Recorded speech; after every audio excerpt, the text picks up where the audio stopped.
अस्सलाम वालेकुम वरहमतुल्लाह।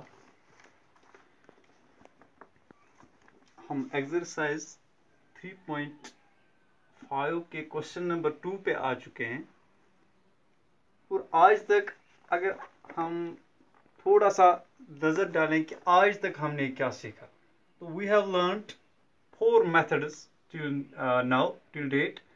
The first one was the graphical method, then the substitution method, then the elimination method, then the cross multiplication method.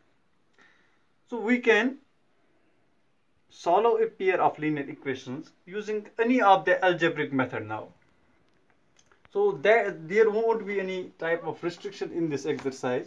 अब इस exercise में हमें इस बात पे कोई भी लगाम नहीं होगी, कोई भी पाबंदी नहीं होगी कि आप कौन सा मेथड आगे जाके यूज करेंगे to derive the solution of any pair of linear equations. तो इसी तरह का एक क्वेश्चन है हमारा क्वेश्चन नंबर 2 और ये क्वेश्चन इंपॉर्टेंट इसलिए है क्योंकि अक्सर पूछे जाने वाले सवालात में से ये एक सवाल है जो अक्सर एग्जाम्स में पूछे जाते हैं, चाहे CBSE का एग्जाम हो, चाहे हमारे यहाँ पे स्टेट बोर्ड एग्जाम्स हो, तो अक्सर पूछे जाते हैं इस तरह के सवाल। तो इसमें 2 पार्ट्स हैं हमें, और पहला जो पार्ट है for which values of A and B are two terms, or these are two variables which we need to find. Does the pair of linear equations have an infinite number of solutions?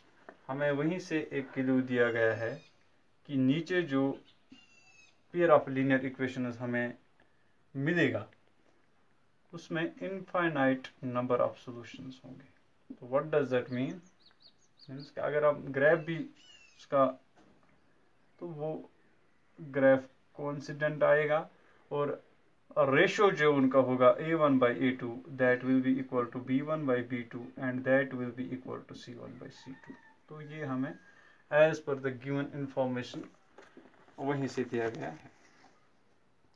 तो जो हमारी पहली equation यहाँ पे दी गई है वो है 2x plus 3y is equal to 7। ये इक्वेशन फर्स्ट है। इक्वेशन जो दूसरी इक्वेशन दी गई है that is A minus B into x plus A plus B into y is equal to 3A plus B minus 2। अब यहाँ पे थोड़ा सा ध्यान देने की जरूरत है, ज्यादा मुश्किल भी नहीं है ये। बस अगर हम इक्वेशन फर्स्ट में देखें, ध्यान दें, तो x के साथ जो हमारा कोएफिशिएंट है दैट इज 2 और y के साथ जो कोएफिशिएंट है that is 3 and the constant is 7। तो सिंपल सी इक्वेशन दी गई है। अब इस इक्वेशन में थोड़ा सा ट्विस्ट लाया गया है, जहां पे हमें ये कोएफिशिएंट होना चाहिए था वहां पे हमें डिफरेंस ऑफ 2 अदर कोएफिशिएंट्स दी गई है, A minus B, these variables दी गई है A minus B। तो ना हमें A का वैल्यू पता है ना B का वैल्यू पता है, तो यहाँ पे है A plus B। इसी तरह से यहाँ पे है 3A plus B minus 2, पूरे कांस्टेंट। ये पूरा कांस्टेंट जो है उसका वैल्यू बाद में क्या आने वाला है 3A plus B minus 2। अगर हम इस तरह से देखें कि A1, B1 और C1 का वैल्यू क्या होगा, तो हमें तो जाहिरी तौर पे इस इक्वेशन में कोई भी मुश्किल नहीं होगा ढूंढने में, क्योंकि जो coefficient with x is variable that is 2, so A1 is 2, इसी तरह से B1 3 and C1 is equal to 7। लेकिन जब हम इक्वेशन सेकंड में देखें तो कोएफिशिएंट जो x वेरिएबल के साथ है that is this one A minus B। What it implies कि A2 is equal to A minus B। अभी ना हमें A का वैल्यू पता है ना B का वैल्यू पता है, लेकिन ये वाला जो A है this one A, this signifies the coefficient with the x in the first equation and this one signifies the coefficient with x in this equation number 2. इसी तरह से B1 that is A plus B, this one with X with Y. So C, this is B2, sorry, this is B2 and C2 that is 3A plus B minus 2. ठीक, तो हम equation में ऐसा भी करते थे कि इस वाले साइड को यहाँ पे लेफ्ट में लाके हम फिर जो है ना साइन चेंज करते थे, लेकिन यहाँ पे जरूरत नहीं है क्योंकि बाद में हमें जो मिलने वाला है C1/C2, तो वो जो है ना दोनों ही का साइन चेंज होता है जब हम लेफ्ट साइड में लाते हैं, तो वो सब चीजें करने की जरूरत नहीं है। तो अब हमें क्या मिला, A1 भी मिला, B1 भी, C1 भी, A2 भी, B2 भी, C2 भी। अब हमें value of this one A and B, तो ये जहां जहां पे भी A और B वो वैल्यूज निकालने हैं और कुछ नहीं करना है। We have to find out the values of A and B only by utilizing the information given in the text. तो टेक्स्ट में, क्वेश्चन में जो हमें इंफॉर्मेशन दी गई थी वहीं से, इट वाज कि अगर हम उन दो इक्वेशंस को जो अभी हमने यहाँ पे लिखी थी उनकी तुलना करेंगे तो हमें इनफाइनाइटली मैनी सॉल्यूशंस मिलते हैं। तो हम लिखेंगे कि since the pair of linear equations has, since the pair of linear equations has infinitely many solutions, so तो उसमें क्या होगा कि A1 by A2 जो है वो होगा B1 by B2 के बराबर, and that will be equal to C1 by C2। ठीक, तो अब हम A1 पे आएंगे। ये A1 हमारा 2 है, तो इसका मतलब क्या है, इन सब चीजों का मतलब है कि 2 divided by A2 that is A minus B will be equal to 3 divided by this B2 A plus B, and that will be equal to C1 by C2 that is 7 divided by 3A plus B minus 2। ठीक, तो already जब हमने शायद पिछले exercise में ही पढ़ा था, सिखाया था मैंने आपको अच्छी तरह से, और आपने जो है ना लोअर क्लास में भी पढ़ा होगा कि अगर हमें मिसाल के तौर पे ऐसा दिया होगा S is equal to U is equal to T, इसका मतलब होता है कि ये जो S है ये भी T के बराबर है और U भी T के बराबर है। ठीक है ना, तो ST और UT है ना बराबर है।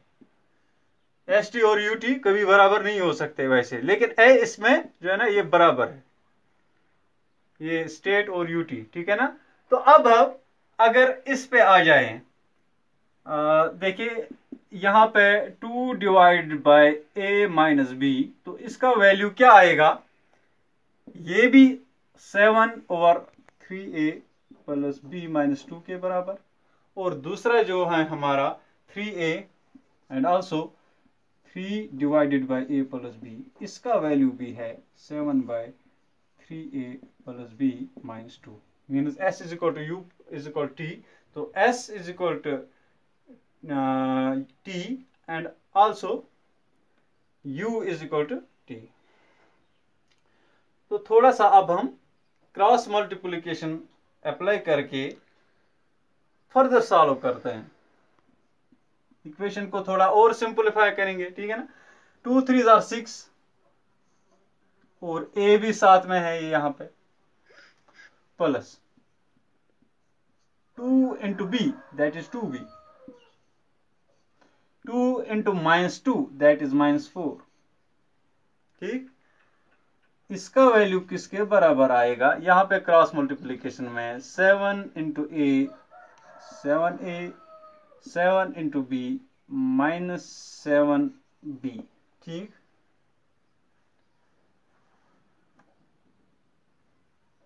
और इसके अलावा जो दूसरे साइड से हमें ये वैल्यू मिल रहे हैं, तो इसके हिसाब से 3 3s are 9, 9A plus 3 into B that is 3B minus 3 2s are 6, इसका वैल्यू कितना होगा, that will be equal to this 7 into a 7 into b, that is 7a plus 7b.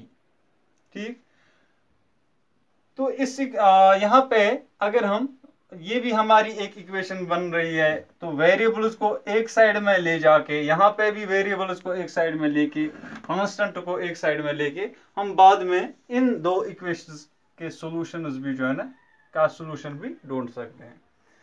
ये इक्वेशन हमारी क्या बनती है, ये देखो 6a और इस तरफ है 7a, 6a है ऑलरेडी यहाँ पे, और 7a जो है वो -7a बन के, जब +7a हमने लेफ्ट साइड में लाया तो -7a बनेगा।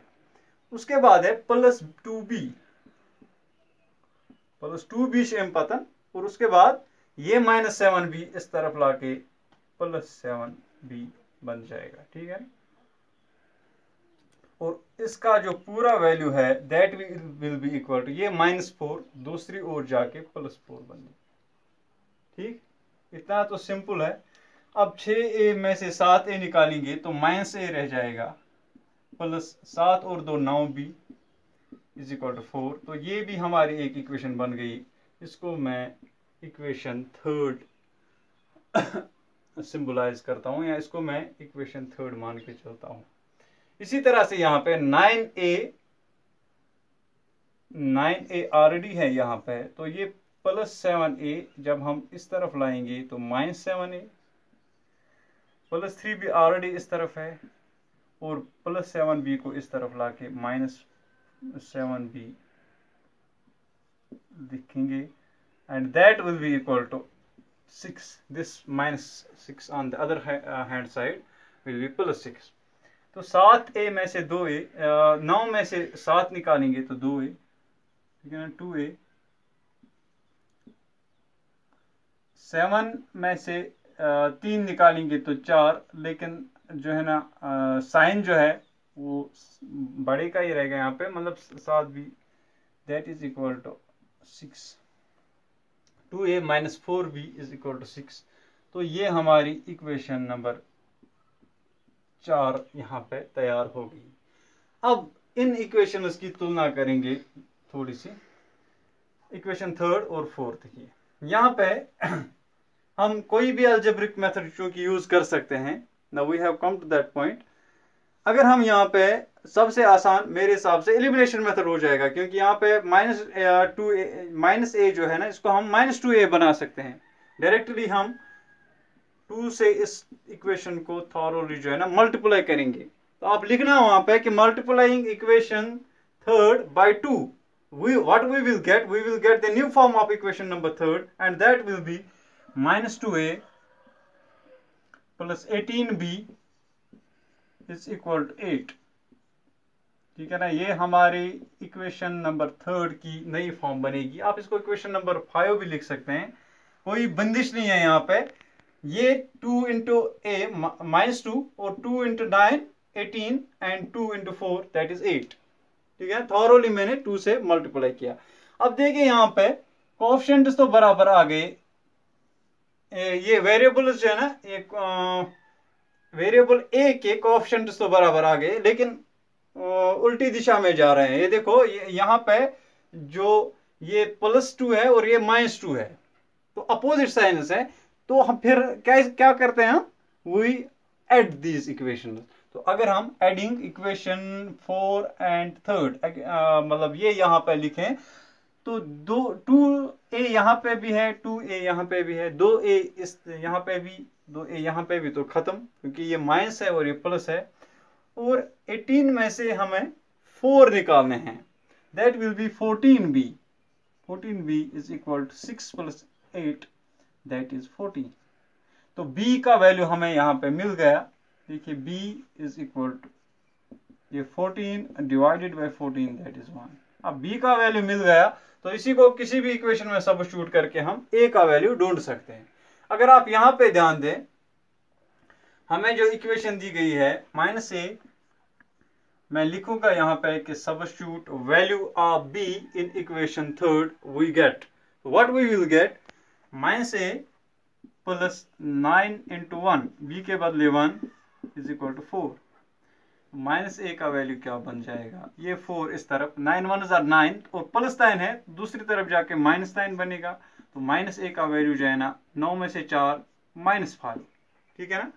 तो दोनों तरफ माइनस है, तो ए का वैल्यू हमें चाहिए, हमें माइनस ए का वैल्यू नहीं चाहिए, हमें प्लस ए का वैल्यू चाहिए, that will be equal to 5.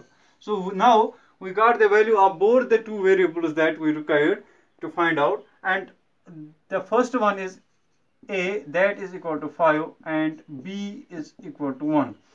आप बाद में इक्वेशन में भी ये सब्स्टिट्यूट कर सकते हैं, जहां पे a प्लस b था तो वहां पे आप 5 + 1 यानी 6 लिखेंगे, शायद पहले a माइनस b था तो वहां पे आप लिखेंगे 5 - 1 दैट इज 4, तो 4x वहां पे लिख सकते हैं। इसी तरह से a - by a + by तो वहां पे 5 + 1 दैट इज 6y आप लिख सकते हैं। तो इस तरह से हम पूरी इक्वेशन जो है ना, और वहां पे भी, लेकिन हमें उन चीजों की जरूरत नहीं है, हमें सिर्फ we have to find the value of a and b that we have already found.